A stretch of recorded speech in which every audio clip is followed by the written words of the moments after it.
but I kind of put the fun in funeral. Then I walked in here and was told I have to work clean tonight. Me working clean is like George Jefferson not being able to call Tom Willis a honky. It's going to be pretty hard for me not to do. But now I know how Tom Willis felt every time he walked into George Jefferson's living room. Loved. Everybody give it up for George Jefferson's maid Florence over there by the bar, sitting by the cash only sign. Because she needs tips because George don't pay her enough. We got Samuel L. Jackson right here in a fedora. Give it up for him. The band was tight, right? The band was awesome. I was so happy to see a young Joe Jackson and son Jermaine out there too. Then we got Optimus Prime, the Transformer, walking around here. Then look at this couch. I swear to God, there's so much red on this white couch, it looks like a used tampon.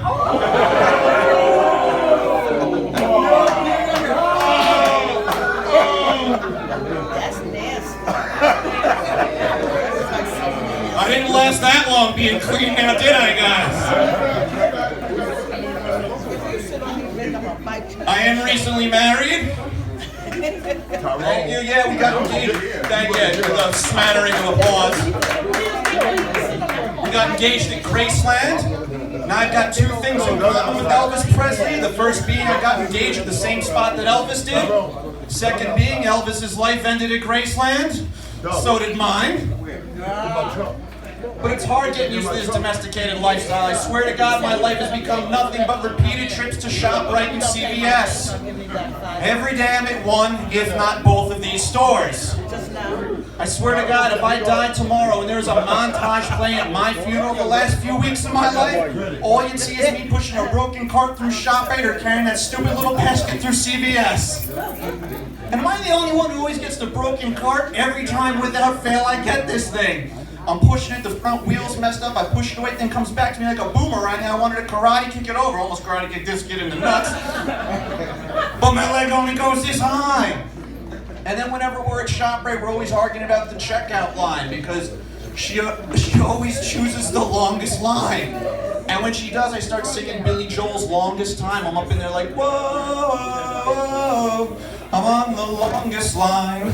And if we're not arguing about that, we're arguing about the self-checkout line because she doesn't let me do it. She's like, let me do it, Tom. I'm faster and better at it than you are. I'm like, listen, you may be faster and better at it than I am, but you can bet your ass if I do, we ain't paid for all this stuff, so you gotta get moving.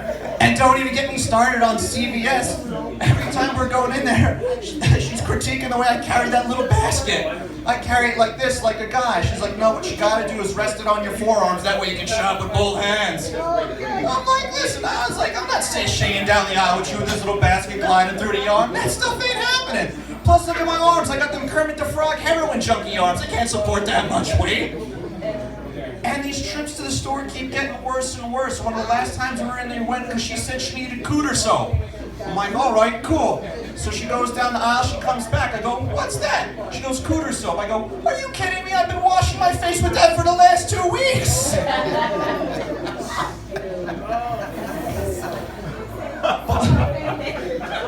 Yeah, my face is soft as one, see, I'm not going to say the word because I'm trying to be clean tonight.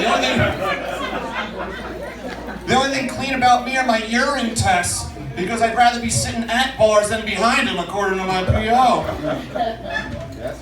Well, like I said, I am recently married. Now, I know this isn't a rock concert or a gay club, but if anybody wants to open fire on me and put me out of my misery, I'm all right with that. But I doubt that's going to happen, because I look like the guy that does the shooting.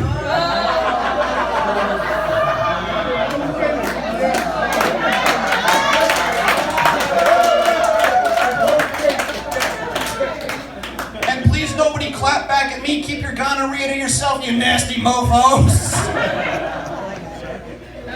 Oh man, life is wild. I gotta tell you, we're talking about having kids, and my buddy just had a kid. Holy crap, kid is uglier than a Snapchat filter. I'm terrified of having kids though. I think the hardest part about having a kid is naming one. So I kind of wish orphanages had a program where you just show up, name a kid, that's it. Get those names out of your system onto some kids that don't really count yet. Like you walk in and you go, Richard Pubert. And for the rest of that kid's life, he's called Dick Pubes for short. Better that kid than my kid, you know what I mean? I'm gonna teach my kids 3 important things. Snitches get stitches. Don't take no crap off nobody. And I'm gonna teach them a lethal left hook that'll drop an elementary school kid like a bullet. Gonna call it the Sandy Hook. I'm still being clean. I haven't cursed. I have not cursed. We're still being clean. We're still being clean. Ladies, here's some advice for you. Just because you and your friends are wearing have similar outfits and have the same color hair, it doesn't make you twins. It just makes it easier for guys to pick out the ugly ones. The savagery continues.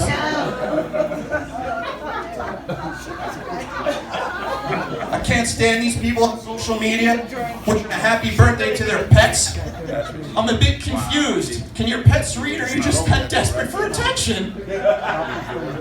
And then you got the ones who are always posting pictures of their food. That is offensive to anorexic and bulimics, because a bulimic probably goes home and is like, man, I really wish I could have thrown that chicken parm up tonight. Are we getting a little too dark now? Little?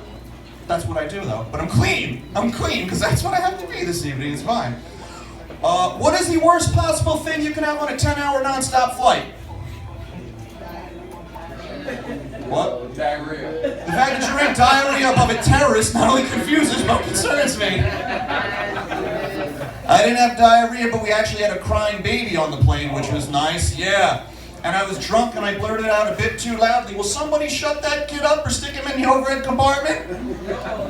If you think about it, it's not such a bad idea. We start converting those overhead compartments into baby bins. We soundproof it, put a little plexiglass door in there, pump in some oxygen and a mattress. Kid starts getting rowdy on the plane. Boom, into the baby bin it goes for the duration of the flight. Problem solved. And I believe at this point I have met my requirement of 3 minutes of clean material, so I'm gonna bring it up a notch if you guys don't mind. I don't like drones. I think we should go back to killing people the old-fashioned way. Using a drone to kill someone, like fucking your girl on her period with a dildo because you don't want to get no blood on your hands. I have arrived! I know what you guys are thinking. This guy looks like a real swell fella and a hell of a people person. Or a white Snoop Dogg. Or an emaciated Chris Angel. Or a really dirty Jesus.